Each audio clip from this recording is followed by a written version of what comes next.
ہر شے کو بدعت بدعت نہ بناؤ۔ ام سلمہ سے آپ نے فرمایا ام سلمہ آج ایک فرشتہ ملنے آ رہا ہے بہت خاص، کسی کو دروازے کسی کو اندر نہیں آنے دینا۔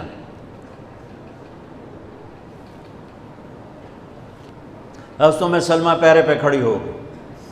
تھوڑی دیر میں حسین آ گئے، چھوٹے بچے معصوم ابھی، اندر جانے لگے، انہوں نے روک دیا، وہ رونے لگے، وہ روئے تو انہوں نے چھوڑ دیا۔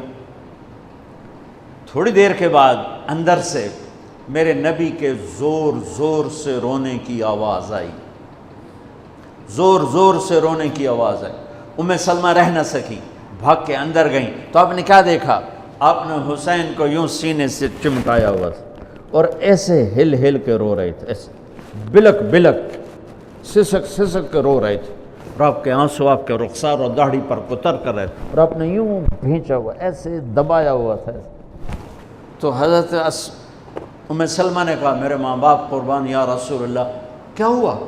آپ ایسے تڑپ کے کیوں رو رہے ہیں؟ تو آپ نے روتی آواز میں کہا، بہتے آنسوؤں کے ساتھ، کپ کپاتے بدن کے ساتھ، کہ ام سلمہ یہ فرشتہ جو مجھے ملنے آیا تھا یہ میرے بچے کو دیکھ کر کہہ رہا ہے کہ آپ کی امت اس بچے کو قتل کر دے گی، اور جہاں اس کا خون گرے گا وہ مٹی مجھے دکھائی ہے اس نے، کہ میں اس لیے اس پہ رو رہا ہوں۔ ابھی تو وہ شہید نہیں ہوئے اور رویا جا رہا ہے، تو ہم تو ان کی شہادت پہ روتے ہیں بھائی، ہم تو ان کی شہادت پہ روتے ہیں، اور یہ قیامت تک روتے رہے گی دنیا۔ قیامت یہ اللہ کا نظام ہے، اس نے کربلا کے واقعے کو یوں کر دیا جیسے ہر سال آج ہی ہوا ہے، آج ہی حسین شہید ہو رہے ہیں، آج ہی عبداللہ کا سر کٹ رہا ہے، آج ہی زینب کی چادر کو پھاڑا جا رہا ہے، آج ہی لاشوں کو گھسیٹا جا رہا ہے۔ وہ میں حیران ہوتا ہوں، ٹیپو سلطان سرنگا پٹم میں شہید ہوئے، دشمن کون انگریز کون کافر، تو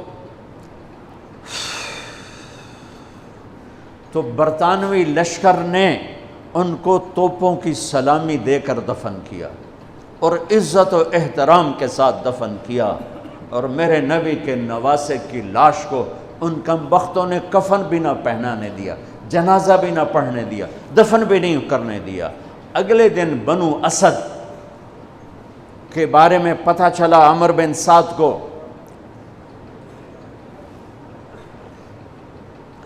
تو راتوں کہ وہ ان کو دفنانے والے ہیں، تو راتوں رات ان کو بغیر جنازوں کے مٹی میں دبا دیا اور اوپر پانی چھوڑ دیا کہ کوئی پتہ ہی نہ چلے حسین کی لاش۔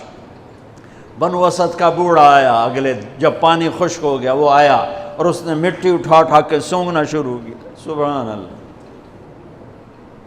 سونگ رہا ہے سونگ رہا ہے سونگ رہا ہے۔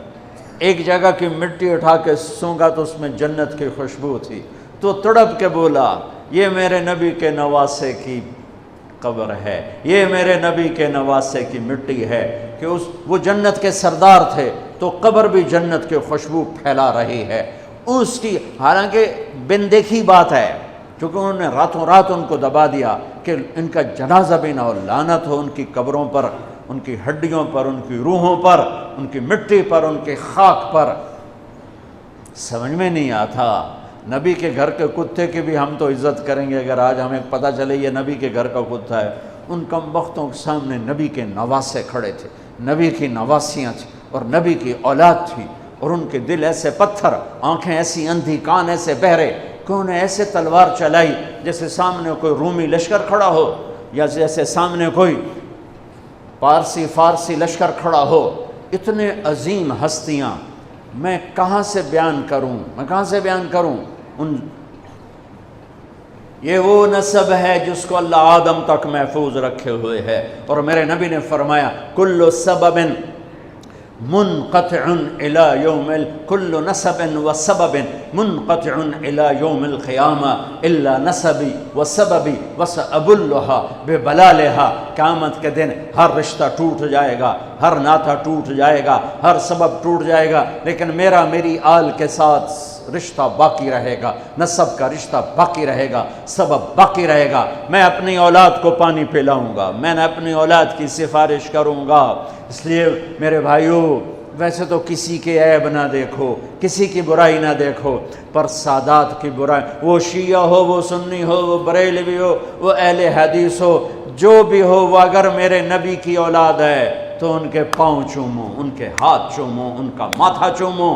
یہ اللہ کے محبوب ہیں، اللہ کے پیارے ہیں۔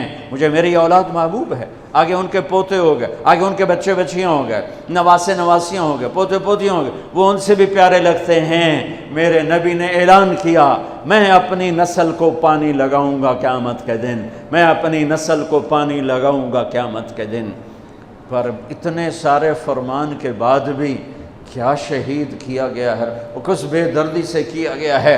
یہ تو میں تو نسب بتا رہا ہوں۔ پھر اللہ نے پیدائش، سب سے پہلے حسن پیدا ہوئے۔ آپ نے حضرت علی سے پوچھا کیا نام رکھا ہے؟ کہا جی حرب، جنگجو۔ آپ نے کہا نہیں، اس کا نام ہے حسن۔ پھر 10 مہینے بعد حسین پیدا ہوئے۔